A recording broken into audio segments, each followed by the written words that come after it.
Hello friends, welcome to Mathlete point. दोस्तों, आज इस वीडियो में हम अर्थमेटिक प्रोग्रेशन के बारे में पढ़ेंगे, जिसको हम शॉर्ट में एपी बोलते हैं या फिर हिंदी में उसको समानांतर श्रेणी कहा जाता है। अर्थमेटिक प्रोग्रेशन बहुत ही सिंपल टॉपिक है। और देखो, अगर मैं आपको प्रोग्रेशन की डेफिनेशन बताऊं तो प्रोग्रेशन का मतलब होता है special sequence, special type of sequence. ठीक है, अब ये सीक्वेंस क्या होता है? तो देखो, अगर हम सीक्वेंस को ध्यान से देखें तो सीक्वेंस होता है a set of number in a definite order और सेट बाय अ रूल। देखो क्या लिखा मैंने, a set of numbers in a definite order और बाय रूल। जैसे अगर मैं कहूं A1 A2 A3 A4 comma comma comma dot dot AN। अब ये सेट ऑफ नंबर्स है, ये अरेंज्ड है इन अ डेफिनेट ऑर्डर, और या फिर किसी रूल से ये एक सेट ऑफ नंबर्स है, ये अरेंज्ड है। ये क्या है? इसकी टर्म्स हैं इस सेट की। ठीक है ना। अब यहाँ पे सीक्वेंस हमें पता चल गया, प्रोग्रेशन का मतलब हमें पता चल गया। तो एपी का मतलब देखो, अब आपको बताते हैं एपी का मतलब क्या होता है। एपी का मतलब होता है एक ऐसा sequence, sequence said to be in AP if it has same common difference between two consecutive terms. कह रहा है कि एपी किसको बोलते हैं? एपी उस श्रेणी को बोलते हैं, समानांतर श्रेणी उस क्रम को बोलते हैं जिसमें प्रत्येक पदों के बीच में, जिसमें प्रत्येक दो जो पद हैं उनके बीच में एक समान अंतर हो। जैसे अगर मैं बात करूं 13, 20, 27, 34, 41 डॉट डॉट। अब देखो, इसको एपी हम कहेंगे या नहीं कहेंगे, ये बात डिसाइड करेगा इसके बीच का डिफरेंस। देखो, पहले दो पदों के बीच में डिफरेंस 7, अगले दो पदों के बीच में डिफरेंस 7, सभी के बीच में डिफरेंस 7 है। इसका मतलब ये क्या है? ये सीक्वेंस एपी में काउंट होगा। ठीक है। अब यहाँ पे अगर हम देखें, जो एब्रीवेशंस हैं फर्स्ट टर्म के लिए क्या होती है? ए। ठीक है। जो डिफरेंस होता है उसके लिए होती है डी। और इस संख्या में कितनी टोटल टर्म्स हैं उसके लिए क्या होती है? एन। एन क्या होती है? Number of terms. ठीक है। अब हम बात करते हैं कि हम कैसे एपी में टर्म्स डिसाइड होती हैं। देखो, उसके बारे में बात करते हैं। यहां पे आपके पास दिया हुआ है ए, कितना दिया हुआ है? ए दिया हुआ है आपको 13, A2 दिया हुआ है कितना? A2 दिया हुआ है आपको 20। और अगर आप इस 20 को ध्यान से देखोगे तो ये 13 + 7 है। A3 क्या दिया है आपके पास? A3 दिया है 27। इसको भी ध्यान से देखोगे तो 13 + 7 + 7। उसके बाद A4 आपको कितना दिया है? A4 आपको दिया है 34। तो ये क्या है? 13 + 7 + 7 + 7। ठीक है। देखो, हमारी फर्स्ट टर्म 13 है। ठीक है। Second term 20, third term 27, 24, fourth term 34। अब देखो, यहाँ पे आपको दिख रहा होगा साफ साफ, ये A है, ये A + D है। देखो, ये A + D, D हमारा कॉमन डिफरेंस। ये A + D और D कितना हो गया? 2D। अब ये क्या है? A4 क्या हो जाएगा? A + 1D 2D 3D, ये हो जाएगा हमारा A + 3D। देखो, यहाँ पे जब हमसे 4 टर्म पूछ रहा है तो हम A में 3D ऐड कर रहे हैं, जब थर्ड टर्म पूछ रहा है तो A में 2D ऐड कर रहे हैं, सेकंड टर्म पूछ रहा है तो A में 1D ऐड कर रहे हैं। तो ऐसे ही इसी सीक्वेंस में मैं आपसे A5 पूछूं तो आप क्या कहोगे? A + 4D। मैं आपसे A10 पूछूं तो आप कहोगे A + 9D। मैं आपसे कहूं nth टर्म बताओ, आप कहोगे A + n-1 × D। तो ये आपका एक फॉर्मूला आ गया nth टर्म निकालने का। देखो, जब कभी भी आपको nth टर्म, nवां पद निकालना हो किसी भी एपी का, तो आप क्या कहोगे? an = A + n-1 × D। अब देखो, यहाँ पे अगर मैं बात करूं, इस an को ही tn बोला जाता है। an को ही क्या बोला जाता है? an को ही tn बोला जाता है। और लास्ट टर्म भी देखो, L क्या होती है? L होती है लास्ट टर्म। किसी भी एपी की लास्ट टर्म को हम L से डिनोट करते हैं, और उसका फॉर्मूला भी होता है L = A + n-1 × D। ठीक है। और अगर इस फॉर्मूले को अगर मैं थोड़ा ध्यान से देखूं तो ये क्या बन जाएगा? A इधर आके माइनस हो जाएगा, L - A। ठीक है, = n-1 × D। अब डी से मैं इसको डिवाइड कर देता हूं, एल माइनस ए अपॉन डी, इधर क्या बचेगा n माइनस वन। ठीक है, अब n माइनस वन इधर आ जाएगा तो n क्या हो जाएगा l माइनस ए अपॉन डी प्लस वन। जब कभी भी आपको नंबर ऑफ टर्म्स निकालनी हो और आपको दे रखा हो l, लास्ट टर्म दे रखी हो, फर्स्ट टर्म दे रखी हो, कॉमन डिफरेंस आपको पता हो, तो आप निकाल सकते हो नंबर ऑफ टर्म। कैसे निकालोगे, लास्ट टर्म में से पहली टर्म को घटाओगे, डिवाइड करोगे कॉमन डिफरेंस से, प्लस कर दोगे 1। तो देखो इसमें एक क्वेश्चन करते हैं हम सबसे पहले। अगर मान लो यही एपी हमारे पास, ऊपर वाले से ही ले लेते हैं। अगर हमारे पास एपी है 13, 20, 27, 34 ... हमसे इसमें पूछे 25th टर्म बताओ, 25th पूछ ले, 20th पूछ ले, कोई भी टर्म पूछ ले, तो आप लोग इजीली बता सकते हो।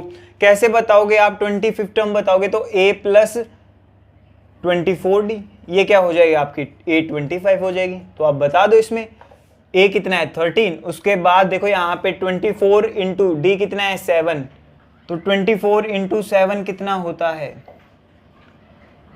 168 हो गया। अब इसमें 13 ऐड करेंगे तो ये 181 आपका आंसर आ जाएगा। एक और क्वेश्चन करते हैं जिसमें हम n निकालेंगे। n निकालेंगे कैसे, देखो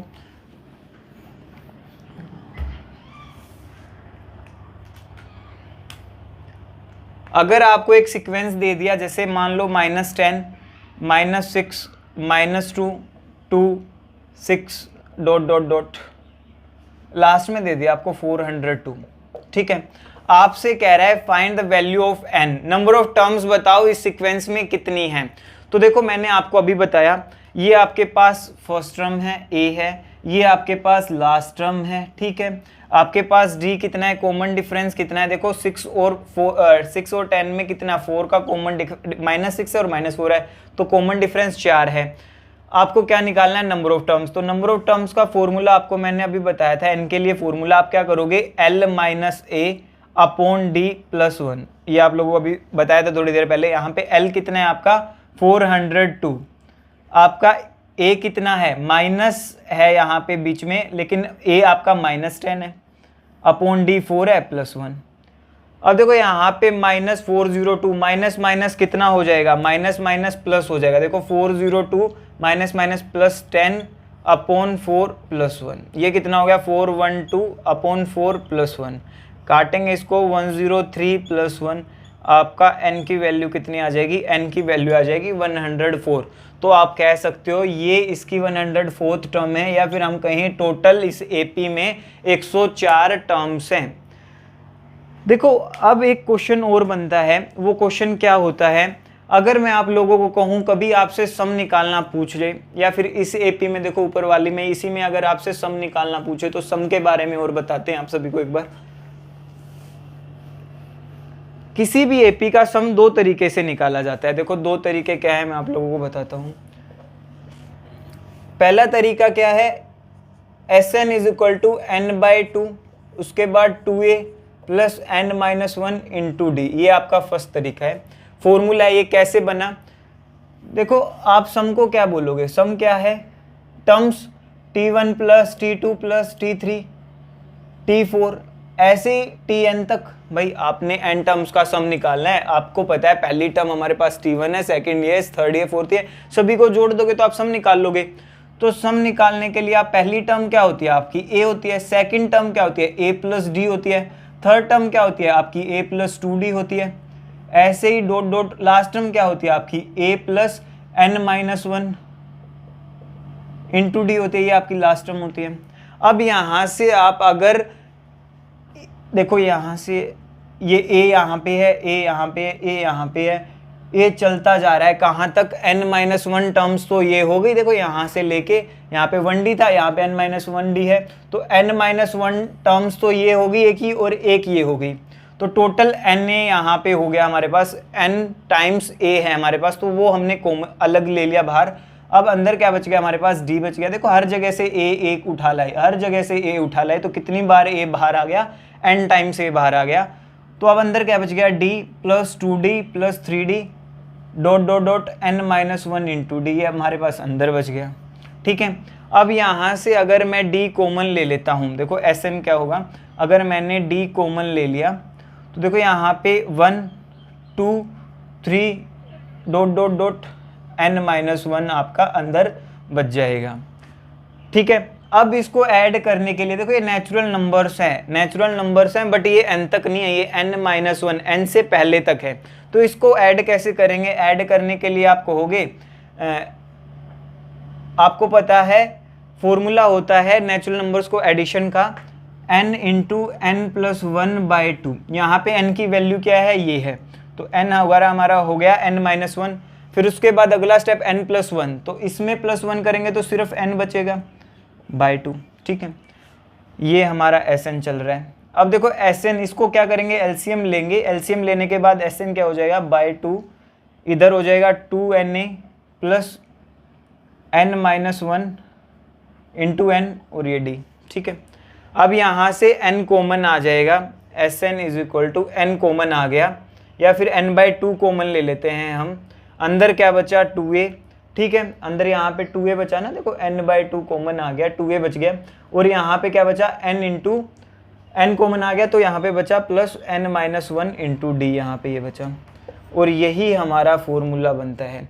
इतना सारा लंबा चौड़ा याद रखने की कोई ज़रूरत नहीं है, आप लोग सीधा याद रखो n by to 2a plus n minus one into, या तो आप ये फॉर्मूला यूज़ करो, या फिर एक और फॉर्मूला, इसको अगर हम थोड़ा ध्यान से देखें इस फॉर्मूला को, तो देखो आपको साफ साफ दिखेगा कुछ, Sn is equal to n by two, उसके बाद a को ब्रेक कर लिया मैंने, a plus n minus one into d.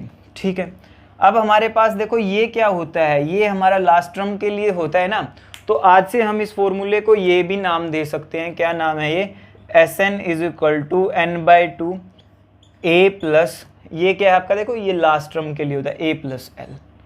ठीक है, आप या तो ये कहो इसको, या फिर आप इसको ये भी कह सकते हो, Sn is equal to first term plus last term by two into number of terms into n।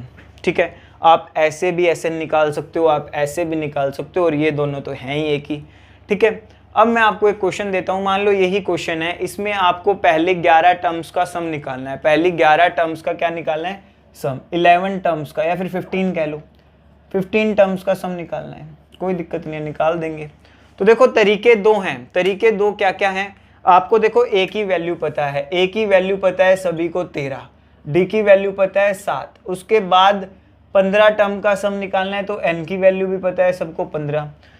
तो देखो आपके पास a है, d है, n है, इस फॉर्मूले में रख दो, काम हो जाएगा। या तो आप ऐसे करो, बट मैं थोड़ा ये करता हूँ, मेरे को इसकी आदत है, कैसे जल्दी हो जाता है इससे हमारा काम। देखो सबसे पहले हमें 15वां टर्म निकालना है, तो हमारा कॉमन डिफरेंस कितना है, 7, तो 15वीं टर्म क्या होगी, देखो हम एल निकालेंगे पहले, 15वीं टर्म हमारी क्या होगी, a प्लस 14d। ठीक है, अब यहाँ पे a मेरा 13 है, कॉमन डिफरेंस मेरा 7 है, और 14 7 जा कितना होता है, 7 जा होता है 98। अब देखो 113 और 98 कितना हो गया, 111 हो गया, ये 111 आ गया हमारे पास। अब हमें क्या निकालना है, Sn निकालना है 15 टर्म का, तो आपको पता है first term plus last term by 2 into 15। ठीक है, ये आपका Sn आ जाएगा। तो 13 और 111 कितना हो गया, 124/2, काटोगे तो 62 गुना 15, 62 गुना 15 कितना होता है, 930 होता है। तो आपका सम कितना आ जाएगा 15 टर्म्स का, 930 आपका सम आ जाएगा।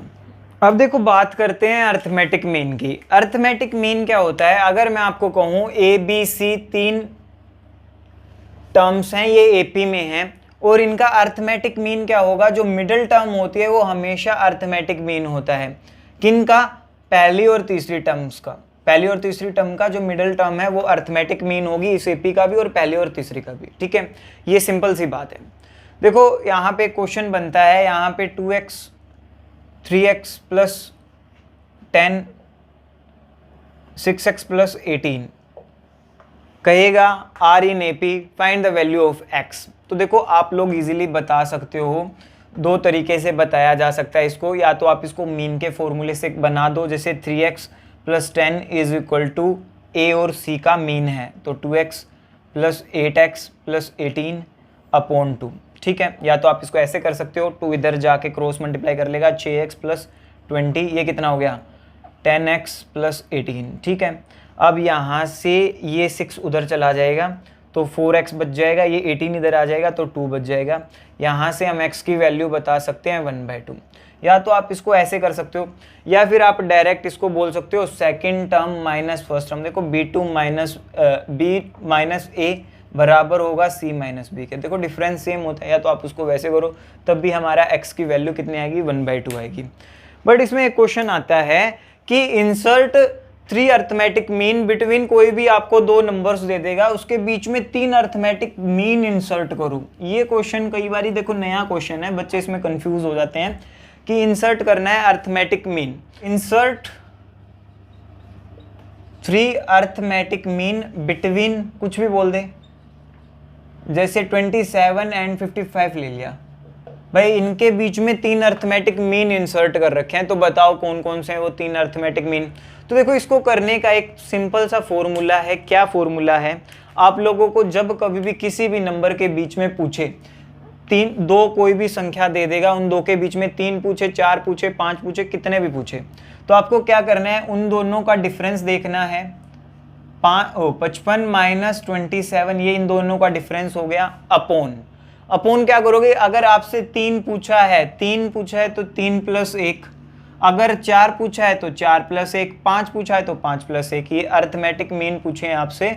ठीक है, यहां से आपकी वैल्यू आ जाएगी, डी की वैल्यू आ जाएगी, कॉमन डिफरेंस की वैल्यू आ जाएगी। ये करने से तभी तो आप मीन बता पाओगे ना, कॉमन डिफरेंस की वैल्यू आ जाएगी। तो कॉमन डिफरेंस की कैसे वैल्यू आएगी, जो दोनों टर्म्स का आप डिफरेंस चेक करना, उसमें आपसे 3 का मीन, 3 पूछे मीन इनके बीच में, तो 3 प्लस 1 कर देना, 4 हो जाएगा। तो देखो ऊपर डिफरेंस कितना है 28, और 3 प्लस 1 कितना हो गया 4। अब यहाँ पे कितना हो गया, ये हो गया 27, 7 हो गया, 28/4 7 हो गया। इसका मतलब आपका जो पहला मीन है वो 27 में 7 ऐड करके बनेगा कितना 34, उसके बाद कितना 41, फिर 48 और फिर 55 तो दिया ही हुआ है। इसका मतलब जो आपके M1, M2, M3 है मीन है, उनकी वैल्यू क्या है 34, 41 और 48। ये हमने 3 मीन इंसर्ट कर दिए। कुछ भी दे, जैसे अगर यहाँ पे कहे 5 मीन इंसर्ट करो इनके बीच में, तो यहाँ पे 5 प्लस 1 6 कर देना। कहे 7 मीन इंसर्ट करो, 6 मीन इंसर्ट करो, तो यहाँ पे आप 6 प्लस 1 कर दोगे तो मीन इंसर्ट हो जाएंगे। कोई बड़ी बात नहीं है, बहुत ही ईजी टॉपिक है। आप लोगों ने कभी किया नहीं है क्वेश्चन, इसलिए थोड़ा कन्फ्यूज हो सकते हो इसमें, बट अब आप नहीं होगे। अब आगे देखते हैं। देखो आज का लास्ट टॉपिक बच गया कि प्रॉपर्टीज क्या होती हैं, प्रॉपर्टीज एपी की। एपी की बहुत सारी प्रॉपर्टीज हैं। देखो अगर मैं बात करूं पहली प्रॉपर्टी की, देखो एपी में अगर कुछ ऐड कर दें, मान लो ये 2 इजी सा लेते हैं, 2 6 10 14, ये एक एपी है। अगर मैं इसमें कुछ ऐड कर दूं तो एडिशन की एक प्रॉपर्टी होती है, अगर मैं सब में 2 2 ऐड कर दूं तो रिजल्ट क्या बन जाएगा, ये 4, ये 8, ये 12, ये 16। अभी भी तो ये एपी में ये 4 4 का ही तो डिफरेंस है। तो देखो एपी में कुछ भी ऐड करेंगे तो कोई फर्क नहीं पड़ेगा, वो एपी ही रहेगी। ठीक है, तो एडिशन पे एपी का कुछ नहीं बिगड़ता। ऐसे ही अगर मैं इसमें से सब्ट्रैक्ट कर दूं 1 1 1 1 सभी में से, तो ये 1 बन जाएगा, ये 5, ये 9 और ये 13, तो फिर 1 5 9 13 बन गया ना। अब भी इस पे कोई फर्क नहीं पड़ा, अब भी एपी में ही है। तो एपी में एडिशन और सब्सट्रैक्शन में डिफरेंस पे कोई फर्क नहीं पड़ता। आप एपी में कुछ ऐड कर रहे हो या सब्ट्रैक्ट कर रहे हो, कॉमन डिफरेंस पे कोई फर्क नहीं पड़ता। अब देखो हम बात करते हैं मल्टीप्लिकेशन और डिवीजन की प्रॉपर्टी की। मल्टीप्लिकेशन,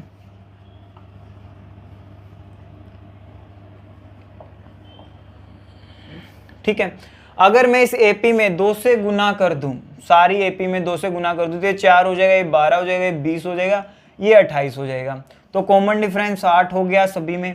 मल्टीप्लिकेशन के केस में कॉमन डिफरेंस भी गुना हो जाता है 2 से, और डिवीजन के केस में कॉमन डिफरेंस भी डिवाइड हो जाता है 2 से। देखो यहाँ पे करके देख लो आप, 2 से डिवाइड क्या हो गया, करो 2 से डिवाइड, ये 1 हो गया, ये कितना हो गया 3 हो गया, पहले 4 था अब कितना हो गया 2, तो कॉमन डिफरेंस पहले 4 था वो भी 2 से डिवाइड हो गया, एपी को 2 से डिवाइड करने पे। तो मल्टीप्लिकेशन और डिवीजन में फर्क पड़ता है, एडिशन और सब्सट्रैक्शन में नहीं पड़ता। तीसरी प्रॉपर्टी देखो इसकी क्या है, अगर मैं आपको कहूँ m1 m2 m3 m4 dot dot mk, ये एक एपी है, उसके बाद n1 dot n2 dot n3 comma n4 comma dot dot nk, ये भी एक एपी है। आपके पास एक एपी ये है AP1, ये AP2, ठीक है, ये दोनों एपी हैं। तो इन दोनों का डिफरेंस भी m1 minus n1 bracket close comma m2 minus n2 dot dot, ये भी हमारा एक एपी का ही एग्जाम्पल बनेगा।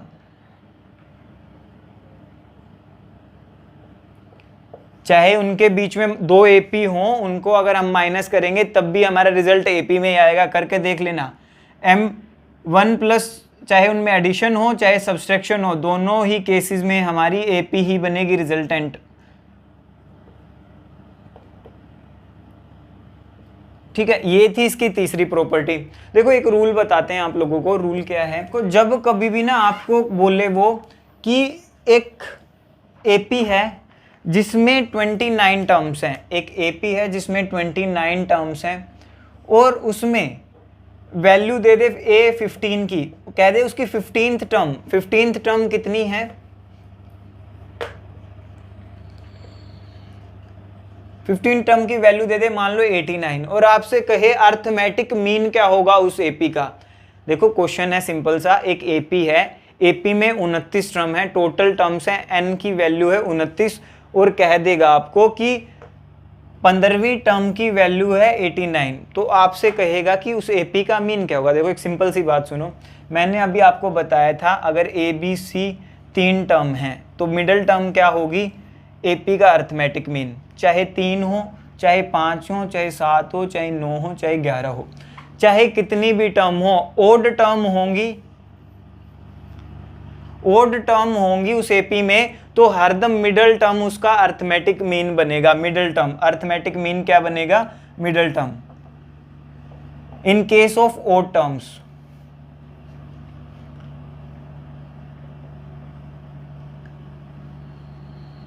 ठीक है, मिडल टर्म उसका अर्थमेटिक मीन बन जाएगा। अब जैसे यहाँ पे 15वीं टर्म की वैल्यू दे रखी है, तो 29 टोटल टर्म है, 14 इधर रह गई, 14 इधर रह गई, ये 15वीं क्या है, middle term, 15th middle term है, तो उस एपी का भी अर्थमेटिक मीन कितना आ जाएगा, 89 आ जाएगा। बहुत ही सिंपल सी बात थी। देखो एक और बात आती है, देखो इसमें कभी आप लोगों को बोलेगा कि एक एपी है, एपी में आपको लेट करना पड़ जाएगा, कह देगा sum of 3 terms, sum of 5 terms given कर देगा। जैसे एग्जांपल देता हूं आप लोगों को, in an AP sum of 5 terms is कुछ भी कह देगा 90, find the value of middle term. ठीक है, एक एपी है उसमें 5 टर्म हैं और उन 5 टर्म का सम योग 90 है और आपसे कहेगा उसकी मिडल टर्म बताओ। तो देखो इस क्वेश्चन में आप लोग कैसे करोगे, क्वेश्चन बहुत ही सिंपल है, बस इसमें थोड़ा आपको लेट करना पड़ेगा, मैं आपको बता देता हूँ, आप कर लेना इसको। जब कभी भी आपसे बोले 3 टर्म है, 5 टर्म है और 4 टर्म है, तो आपको क्या क्या लेट करना है मैं आपको बताता हूँ। जब आपसे कहे 3 टर्म है तो आप पहली टर्म लेट कर लेना m-3 के ना, m-k, ठीक है। सेकंड टर्म हो जाएगी आपकी m और थर्ड टर्म हो जाएगी m+k। ये जब आपको 3 टर्म लेट करने को है, और जब 5 टर्म लेट करने को कहे आपकी फर्स्ट टर्म क्या होगी, m-2k, ठीक है, उसके बाद m-k, उसके बाद m, फिर m+k और फिर m+2k। देखो ऐसा हम क्यों करते हैं, अलग अलग क्यों लेट करते हैं, इसका एक रीजन है। जब 4 टर्म बोले तो आप क्या लेट करोगे, m-3k, m-k, m+k m+3k। देखो इसका एक रीजन है, रीजन आपको अभी साफ दिख जाएगा इस वाले क्वेश्चन में। चलो करवाते हैं इसको। आपको दिया है 5 टर्म है, तो आपको लेट क्या करनी है? 5 टर्म के केस में आपको ये लेट करना है। आपकी पहली टर्म ये है, सेकंड टर्म ये है, थर्ड टर्म ये है, फोर्थ ये है, फिफ्थ ये है, और पांचों टर्म का सम कितना दे रखा है? 90 दे रखा है। तो मैं ऐड करता हूं एक बार पांचों टर्म्स को। देखो ऐड करने पे क्या मिलेगा मेरे को? m-2k plus m-k plus m+k plus m+2k is equal to 90। भाई पांचों टर्म का सम 90 है। अब यहाँ -2 से +2 कट गया, इसके से ये कट गया। अब यहाँ पे 1m 2m 3m 4m 5m, तो 5m की वैल्यू आ गई 90। m की वैल्यू कितनी आ गई? 18। आपसे क्या पूछा था? आपसे मिडिल टर्म ही तो पूछा था। तो मिडिल टर्म आपकी क्या है? मिडिल टर्म आपकी क्या है? 18 ही तो है। तो ऐसे क्वेश्चंस में k कट जाता है। k काटने का एक ही रास्ता होता है कि आप लेट कैसे कर रहे हो। तो दोस्तों ये थी आज की हमारी क्लास, और इस क्लास को हम रखते हैं इतना ही।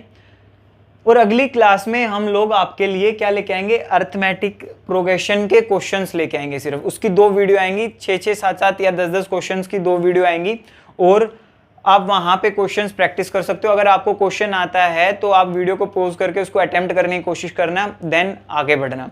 ठीक है, तो आज की वीडियो में इतना ही, और मिलते हैं आपसे अगली वीडियो में।